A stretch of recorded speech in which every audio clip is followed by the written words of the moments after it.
Soy Roberto Pombo. Bienvenidos a Mis Preguntas, un programa de Prisa Media patrocinado por CAFAM, Caja de Compensación Familiar. Estados Unidos se aproxima a una nueva versión de sus elecciones presidenciales entre literalmente dos viejos conocidos, el demócrata y actual presidente Joe Biden y el republicano expresidente Donald Trump. ¿La edad de Joe Biden será un obstáculo para su campaña? ¿Cómo afectará que Trump sea culpable de 34 delitos? Para este programa hablamos con el ex embajador de Colombia en Estados Unidos, Gabriel Silva, con la periodista y analista política María Alejandra Villamizar, con el historiador y político Juan Carlos Flores, con Silvia Otero, profesora de la Facultad de Estudios Internacionales, Políticos y Urbanos de la Universidad del Rosario, y con el excongresista Juan Manuel Galán. Soy Roberto Pombo y este es el capítulo 94. Bienvenidos. Desde que tengo memoria, Estados Unidos ha sido uno de los países más poderosos del mundo, por no decir el más, o el único. Millones de personas migran allí cada año. El año pasado fue un año récord de migrantes. Solo hasta agosto, ese país recibió a más de 2.8 millones de inmigrantes. Más de 46 millones de sus habitantes son migrantes residentes. Este país es el que lidera la agenda global y pocos cambios se dan en el mundo sin su visto bueno. De hecho, la Oficina de Historia del Departamento de Estado de ese país data el inicio de esa hegemonía en 1898, con el fin de la guerra que dio a Cuba su independencia y le cedió a Estados Unidos colonias como Puerto Rico, Filipinas y Guam. Desde entonces han dominado la política, el comercio y especialmente la cultura mundial. También es por esto que en la mayoría de escuelas en el mundo se enseña inglés y no, por ejemplo, ruso o japonés. Y más importante, su moneda, aunque no sea la que más valor tenga, es el estándar de medida de las demás monedas del mundo. Sin embargo, desde hace mucho tiempo existe en Estados Unidos y sus habitantes una especie de sensación de declive.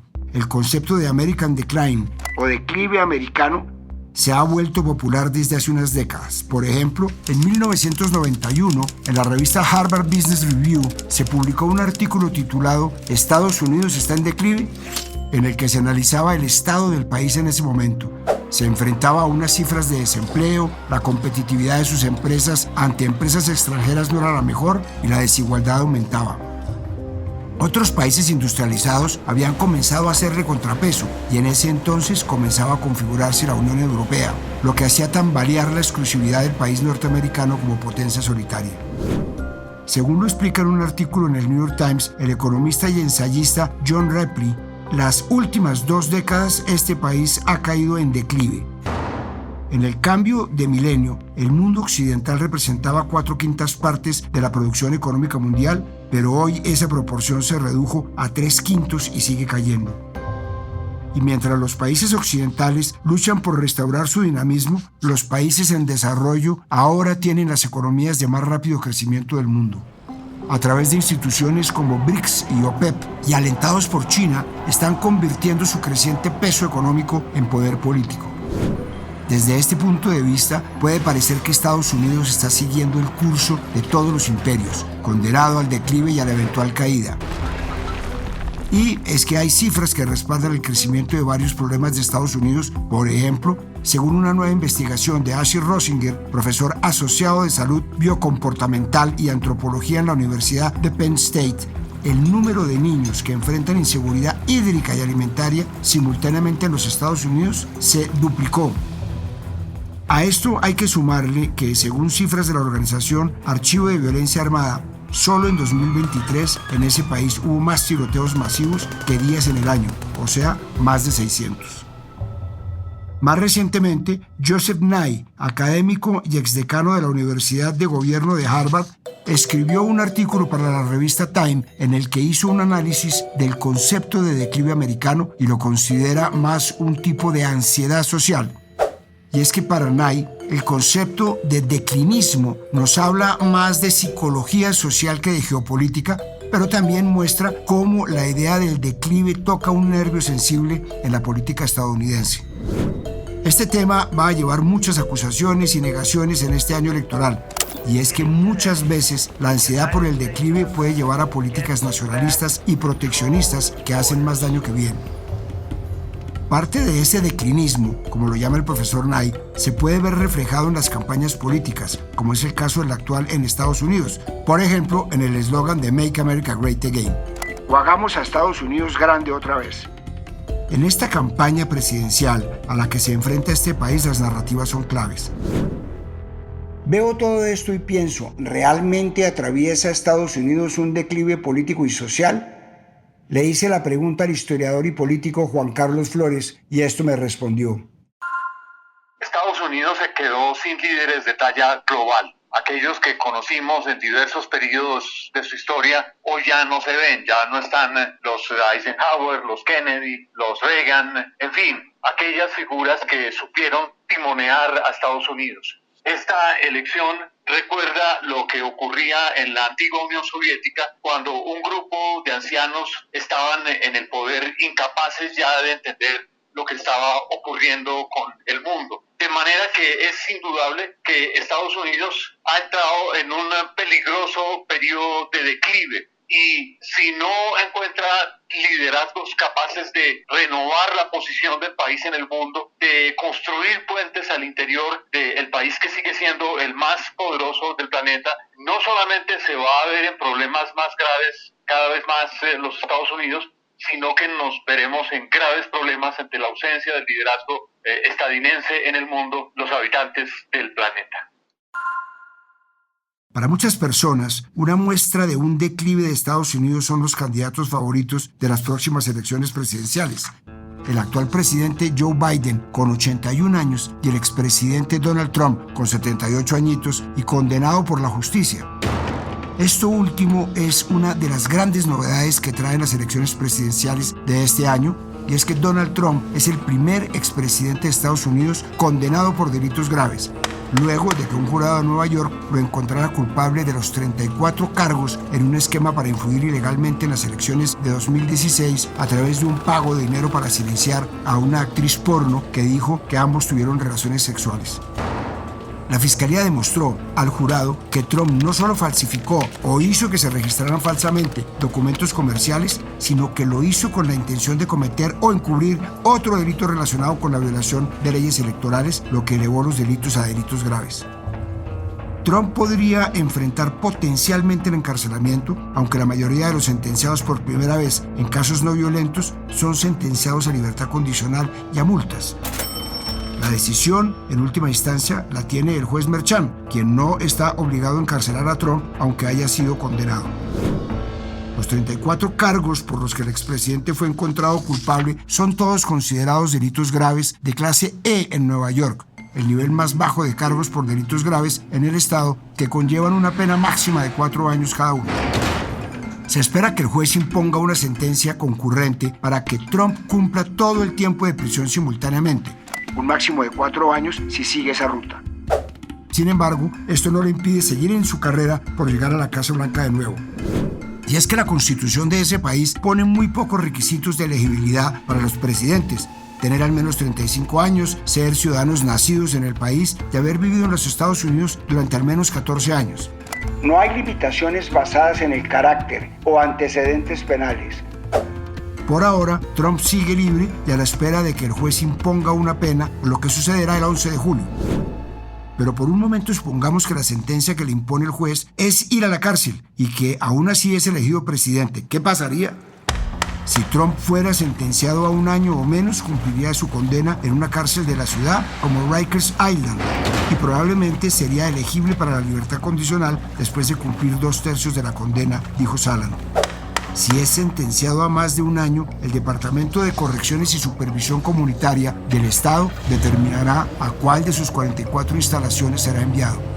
Y si siendo así no pudiera cumplir con sus deberes constitucionales por el encarcelamiento, la mayoría de su gabinete y el vicepresidente podrían destituirlo del cargo y transferir su autoridad al vicepresidente.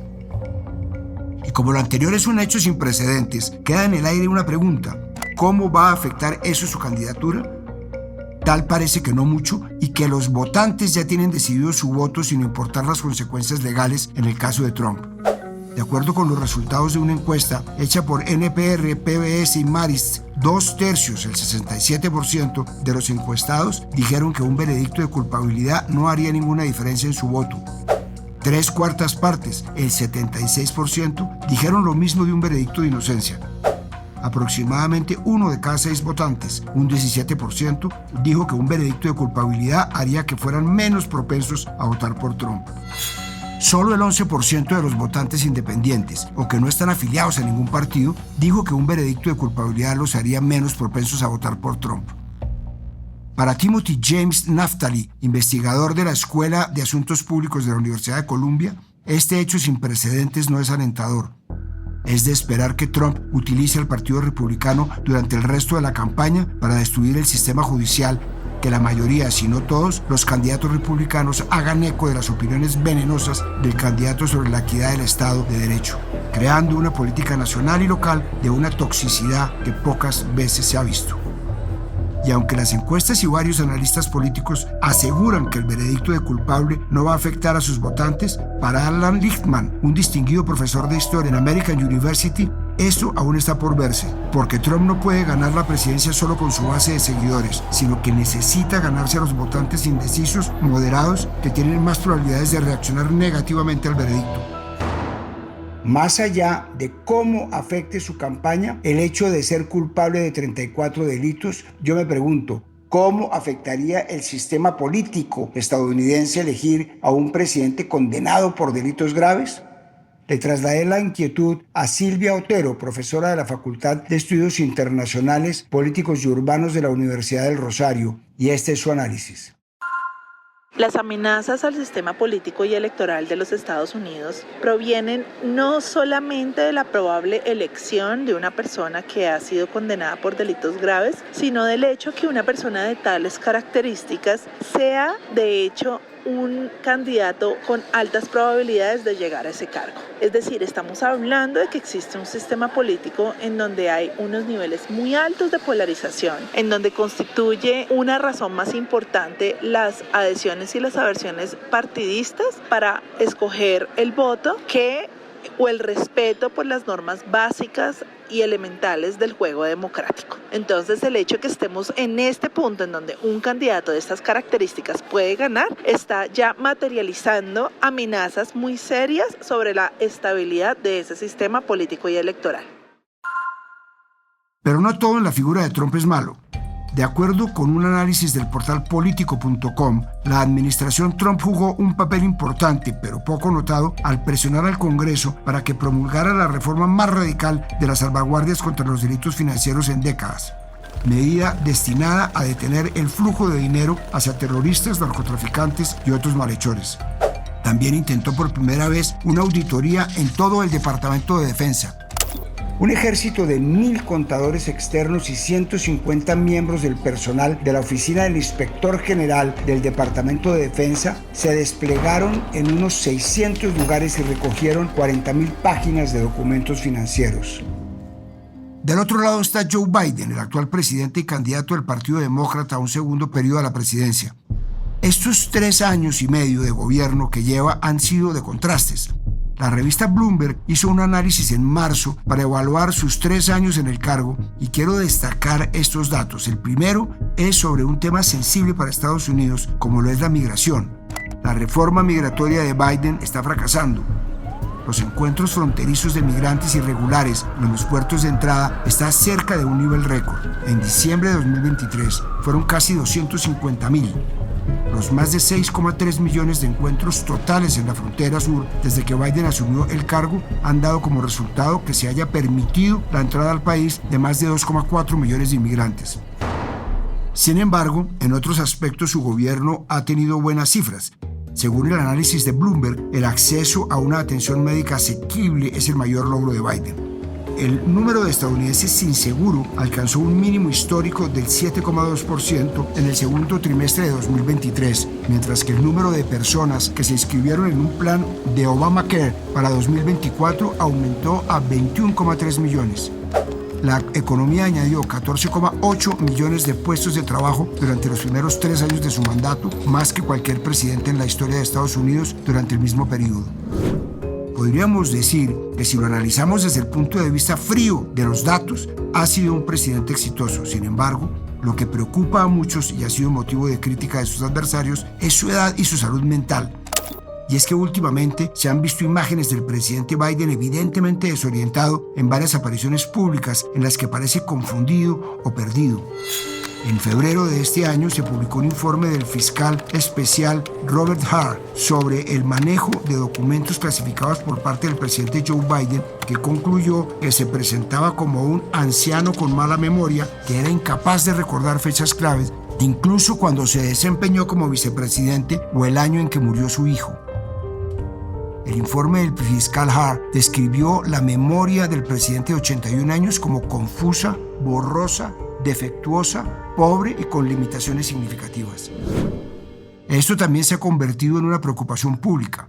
En marzo, la agencia de prensa AP hizo una encuesta que arrojó que aproximadamente 6 de cada 10, 63%, dicen que no tienen mucha o ninguna confianza en la capacidad mental de Biden para servir eficazmente como presidente. Aunque eso sí, Trump tampoco sale bien librado en esa misma encuesta. Una proporción similar, aunque ligeramente menor, el 57%, dice que Trump carece de la memoria y la agudeza para el puesto. En otra encuesta más reciente hecha por CBS, se concluyó que el 23% de los encuestados cree que ni Biden ni Trump tienen la salud mental ni cognitiva para servir como presidentes. Sobre este tema se han abierto muchas dudas y una de ellas es por qué no se impulsan otras candidaturas en el Partido Demócrata. Para Kostas Panagopoulos, jefe del Departamento de Ciencias Políticas de la Universidad Northeastern, es muy arriesgado para un partido desafiar a su propio líder. Tiene el potencial de causar mucho daño, especialmente cuando se trata de un desafío dentro del partido a un presidente en ejercicio, quien presumiblemente debería llevar la bandera de ese partido. Aunque después de su cuestionable actuación en el debate del pasado jueves, muchas personas dentro del mismo Partido Demócrata prendieron las alarmas y comenzaron a cuestionarse si debería seguir siendo el candidato de su partido. Incluso algunos llegaron a decir si sería conveniente que siguiera siendo en esas condiciones el presidente de la República. ¿Pueden la edad y la salud mental de Joe Biden convertirse en un problema si llega a ser elegido presidente a sus 81 años? Esto me dijo el ex embajador de Colombia en Estados Unidos, Gabriel Silva. De ser elegido el presidente Biden, sería el presidente más viejo, más maduro en la historia de los Estados Unidos. Sin duda eso representa un desafío porque independientemente de su condición actual, que en mi opinión es mucho mejor de lo que dicen los opositores, pues de todas maneras a los 81 años largos sí hay pérdidas cognitivas que en su mayoría se pueden compensar con la experiencia y el conocimiento. Pero de todas maneras, la duda sobre quién estará gobernando rodeará a ese gobierno si es elegido el presidente Biden y empezarán las conspiraciones para tratar de influir sobre quienes creen que está gobernando. No es muy distinto de lo que desafortunadamente vivimos con el presidente Barco, que se acusaba de que gobernaba Germán Montoya y realmente el presidente estaba totalmente de sus cabales y ejercía su poder de jefe de Estado sin ninguna duda. En el caso del presidente Biden, pues también los enemigos estarán calibrando qué ventajas y desventajas tiene para ellos el que esto ocurra. Me refiero a Rusia, China y otros países que son enemigos de Estados Unidos. De todas maneras, va a ser una debilidad importante para los Estados Unidos esa circunstancia, desafortunadamente. Por ahora, las encuestas traen buenas noticias para Joe Biden. Por un lado, un estudio del New York Times y Siena College Poll de casi 2.000 votantes encontró que más votantes se alejaron de Trump que a los que se acercaron a él. Biden está un punto por encima de Trump en las encuestas semanal del Morning Consult por segunda semana consecutiva después de haber estado detrás de Trump durante un mes. La última encuesta muestra que la ventaja de Trump ha disminuido a raíz del veredicto. Y la encuesta de PBS Marist, publicada la segunda semana de junio, arrojó que Trump ha perdido 6 puntos entre los votantes independientes en comparación con la encuesta de mayo de los grupos realizada antes de su condena, mientras que Biden ha ganado 8 puntos y ahora aventaja a Trump por 2 puntos entre los independientes. Y aunque Biden y Trump encabezan todas las encuestas por márgenes estrechos, hay otros candidatos en el partidor. Eso sí, hace 174 años Estados Unidos no elige a un presidente que no sea ni demócrata ni republicano. fue en 1850, cuando Millard Fillmore fue elegido como el 13º presidente de Estados Unidos, perteneciendo al partido Whig, que dejó de existir ese año. Por ahora hay al menos otros 3 candidatos independientes que esperan poder competirles a los 2 grandes partidos. Uno de los candidatos independientes más sonados es Robert Kennedy Jr., hijo del asesinado político Bobby Kennedy y sobrino del expresidente John Fitzgerald Kennedy. Hasta 2023 perteneció al Partido Demócrata, pero renunció para formar su propio movimiento, We the People, o Nosotros el Pueblo. Kennedy es conocido por varias posturas que podríamos llamar escandalosas o cuestionables, pero que paradójicamente han logrado captar la atención del ala trumpista del Partido Republicano. Por ejemplo, su creencia de que Putin actúa de buena fe en el conflicto con Ucrania, que las crisis de VIH fueron fabricadas para que las farmacéuticas vendieran más medicamentos contra el SIDA, que las vacunas provocan autismo, que la tecnología 5G es utilizada para la vigilancia o que las señales de radiofrecuencia de Wi-Fi pueden causar cáncer, que hay químicos en el agua que convierten a los niños en transgénero y más recientemente afirmó que los chinos y judíos eran inmunes al COVID-19. Y aunque es difícil que le gane a los 2 candidatos presidenciales, Kennedy ha ganado popularidad, especialmente entre los votantes latinos.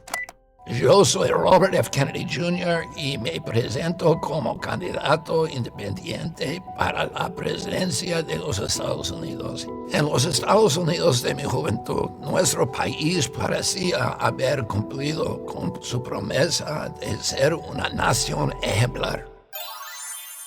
Voto Latino, una organización de defensa electoral, publicó hace poco menos de 2 semanas los resultados de una encuesta realizada a 2.000 votantes latinos en los estados de Arizona, Carolina del Norte, Nevada, Texas y Pensilvania, en los que destaca que Kennedy está obteniendo mejores resultados entre los latinos y otros votantes que cualquier otro candidato de un tercer partido en décadas, y varias encuestas hechas en abril y en mayo por el New York Times, Siena College y The Philadelphia Inquirer revelaron que Kennedy cuenta con un 14% de apoyo entre los votantes latinos en los estados más disputados.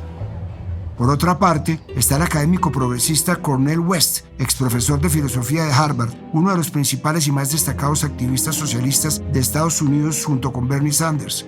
Apoyó a Obama en su primera administración, pero rápidamente se volvió un crítico de varias medidas del expresidente, como su apoyo a Wall Street o el uso de aviones no tripulados en la guerra.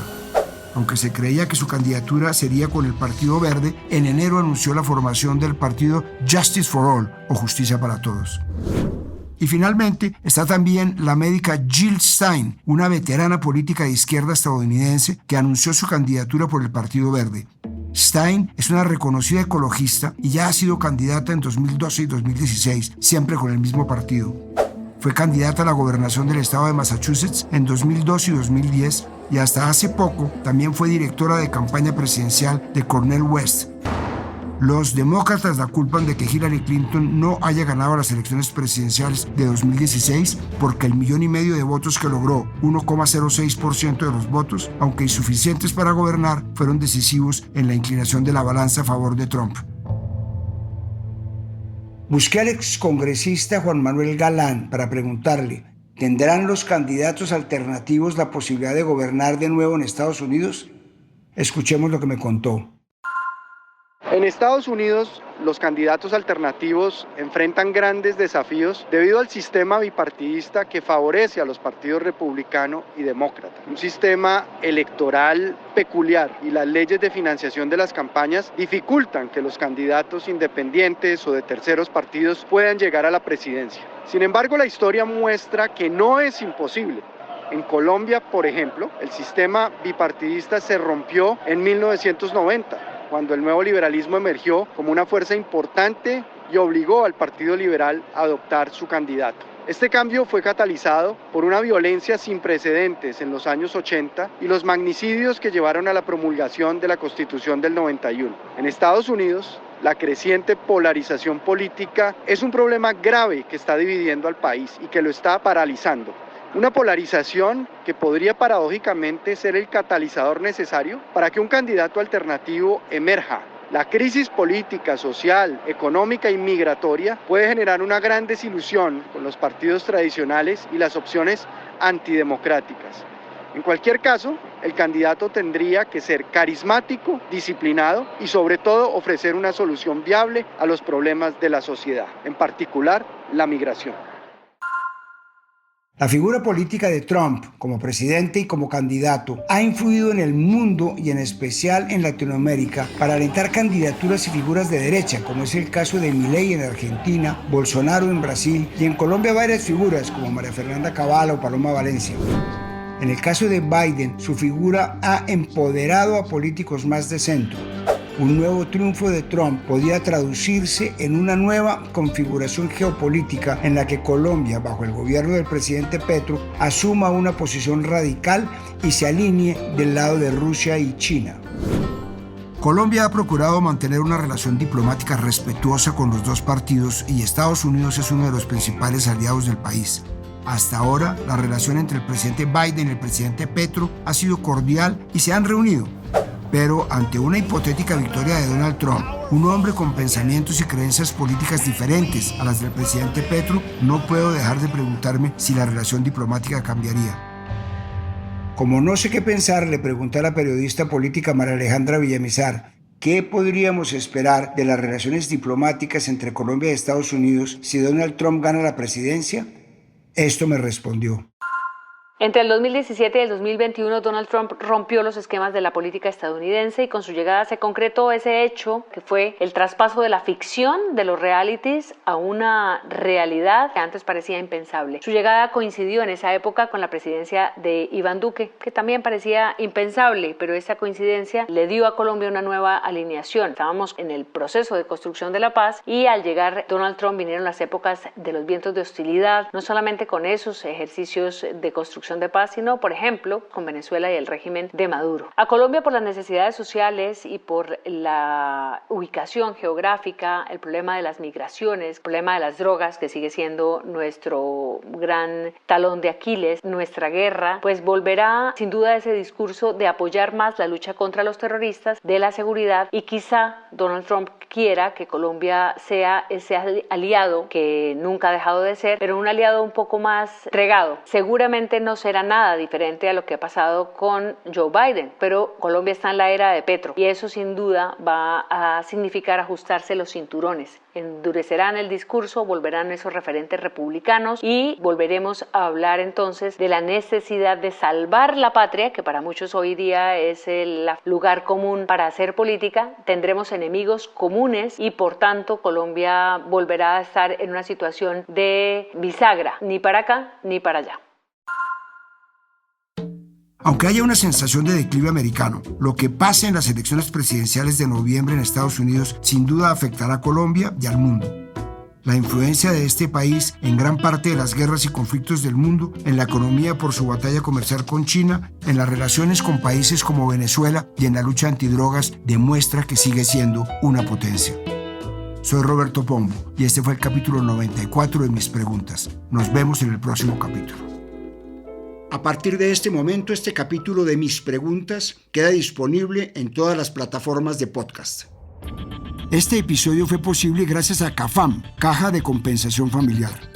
Dirección, Roberto Pombo. Producción general, Juan Abel Gutiérrez. Asesor editorial, Daniel Sampero Espina. Guiones, Juan Abel Gutiérrez y Johnny Rodríguez. Producción de campo, Marcela Salazar y Lucía Beltrán. Postproducción de audio, Carlos Bernal.